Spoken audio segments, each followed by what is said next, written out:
Shahzoda hamda Marat Xayrullayevich ijtimoiy tarmoq foydalanuvchilarini hayratda qoldirishdi. Assalomu alaykum, hurmatli tomoshabin. Kanalimizga xush kelibsiz.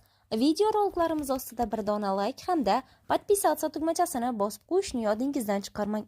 Ijtimoiy tarmoqlarda o'zining foydali kontentlari hamda chiqishlari bilan har doim xalqning ko'nglidan joy olib kelayotgan Marat Xayrullayevich hamda Shahzoda Muhammedova xalqni hayratda qoldirishdi. Bugun ular ko'pchilikning duosini olishdi hamda yana bir savobli ishga qo'l urganliklarini ijtimoiy tarmoqlarda ko'rishingiz mumkin. Xabaringiz bor, xonanda Ozoda Nursaidovaning klipi syomkasi jarayonida jabrlangan aktrisa qiz Sabrina Jabborovaga Marat Xayrullayevich xonadon sovg'a qilmoqchi bo'lganligini aytgan edi.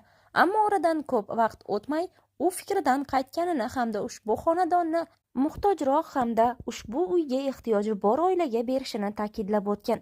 2-3 kun oldin ular o'zlarining ijtimoiy tarmoqdagi sahifalarida xuddi shunday insonni topganliklarini hamda ularning uyiga tashrif buyurganliklari aks etgan videolarni o'z sahifalarida kuzatuvchilari bilan bo'lishishgan edi.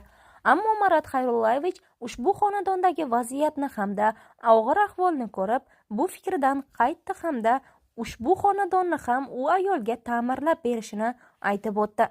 Ularga va'da qilingan uy kelasi yil bahorda qurib bitkaziladi.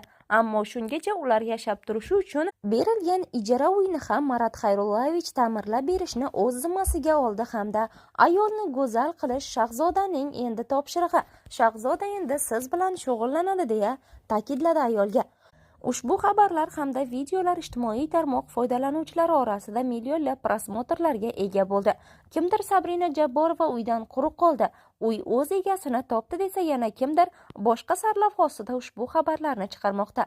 Biz esa shunchaki Marat Xayrullayevich hamda Shahzoda Muhammedovaga ushbu ehson uchun kattadan katta rahmat aytamiz hamda savobli bo'lgan ishlarda Alloh hech qachon ularni kam qilmasligini so'rab qolamiz.